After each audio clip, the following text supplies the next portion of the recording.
بسم اللہ الرحمن الرحیم۔ السلام علیکم۔ صحیح بات دوسروں تک پہنچانا صدقہ جاریہ ہے۔ چینل کو سبسکرائب، لائک اور شیئر کریں، شکریہ۔ غزوہ بدر ہوئے تھوڑے ہی دن گزرے ہیں جب مکہ میں بیت اللہ کے سائے تلے حتیم میں دو شخص بیٹھے تاریخ انسانی کا بدترین منصوبہ تیار کر رہے ہیں۔ ایک شخصیت کو دھوکے سے قتل کرنے کا منصوبہ، اور شخصیت بھی کوئی اور نہیں بلکہ کائنات کی سب سے اعلیٰ اور معزز ہستی کو اس دنیا سے اوجھل کرنے کا منصوبہ بنایا جا رہا ہے۔ پروگرام یہ ہے کہ اللہ کے رسول کو معاذ اللہ غافل پا کر قتل کر دیا جائے۔ بدر کے میدان میں جو بڑے بڑے سردار واصل جہنم ہوئے ان میں امیہ بن خلف بھی تھا۔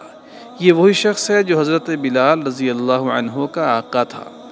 امیہ کا بیٹا صفوان غصے سے بھرا بیٹھا ہے۔ اس کے سامنے اس کا چچا زاد بھائی عمیر بن وہب بیٹھا ہوا ہے۔ مقتولین کا ذکر کرتے ہوئے صفوان نے کہا، اللہ کی قسم، ان بزرگوں کے دنیا چھوڑ جانے کے بعد اب جینے میں کوئی لطف نہیں۔ عمیر بن وہب نے کہا، اللہ کی قسم تم نے سچ کہا۔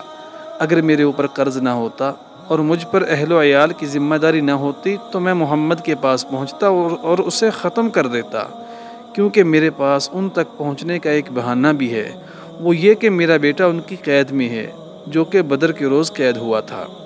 صفوان نے کہا، تم واقعی یہ کارنامہ انجام دے سکتے ہو۔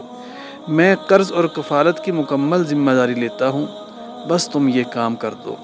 ہاتھ ملاؤ اور وعدہ کرو کہ اس بات کا کسی کو علم نہ ہوگا۔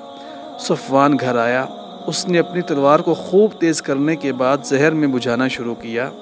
آہا، اس تلوار سے میرے والد کے قتل کا بدلہ لیا جائے گا۔ پھر اس نے اپنی زہر میں بجھی تلوار عمیر کے حوالے کر دی اور اسے جلد از جلد مدینہ روانہ ہونے کے لیے کہا۔ عمیر بن وہب مدینہ منورہ پہنچا اور مسجد نبوی میں داخل ہوا۔ اچانک حضرت عمر فاروق رضی اللہ عنہ کی نگاہ عمیر پر پڑی جو تلوار لٹکائے ہوئے اللہ کے رسول صلی اللہ علیہ وسلم کی طرف جا رہا تھا۔ کہنے لگے، ہو نہ ہو یہ دشمن کسی خطرناک سازش کے تحت یہاں آیا ہے۔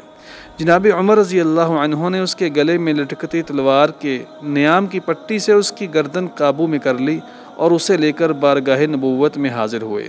عرض کی، اللہ کے رسول، یہ دشمن تلوار لٹکائے آ رہا ہے۔ ارشاد ہوا، عمر، اسے چھوڑ دو۔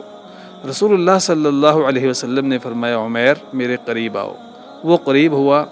آپ نے فرمایا، ہاں عمیر، بتاؤ کیسے آنا ہوا؟ اس نے کہا، میں اپنے قیدی بیٹے وہب کا حال معلوم کرنے کے لیے آیا ہوں۔ ارشاد ہوا، عمیر سچ سچ بتاؤ، تم کس مقصد کے لیے یہاں آئے ہو؟ کہنے لگا، سچ کہتا ہوں، میں صرف اسی قیدی کے لیے آیا ہوں۔ ارشاد ہوا، کیا یہ امر واقعہ نہیں کہ تم اور صفوان بن امیہ حتیم میں بیٹھے تھے؟ تم دونوں نے بدر کے کنویں میں پھینکے جانے والے مقتول سرداروں کا تذکرہ کیا۔ پھر تم نے کہا، اگر مجھے قرض کی ادائیگی اور اہل و عیال کی کفالت کا اندیشہ نہ ہوتا تو میں مدینہ جا کر محمد کو قتل کر دیتا۔ اور پھر صفوان بن امیہ نے تمہارے قرض کی ادائیگی اور تمہارے بچوں کی کفالت کی ذمہ داری قبول کر لی، اس شرط پہ کہ تم مجھے قتل کر دو۔ یاد رکھو عمیر، اللہ میرے اور تمہارے درمیان حائل ہے۔ عمیر نے یہ سنا تو بے اختیار پکار اٹھا، اشہد انک رسول اللہ، اے اللہ کے رسول، آپ ہمارے پاس آسمانوں کی جو خبریں لایا کرتے تھے ہم اسے جھٹلایا کرتے تھے، لیکن یہ معاملہ تو ایسا ہے کہ میرے اور صفوان کے علاوہ کسی اور کو اس کا علم ہی نہ تھا۔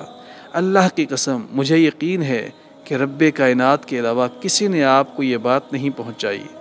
اس اللہ کا شکر ہے جس نے مجھے اسلام کی ہدایت عطا فرمائی اور صراط مستقیم پہ چلنے کی توفیق دی۔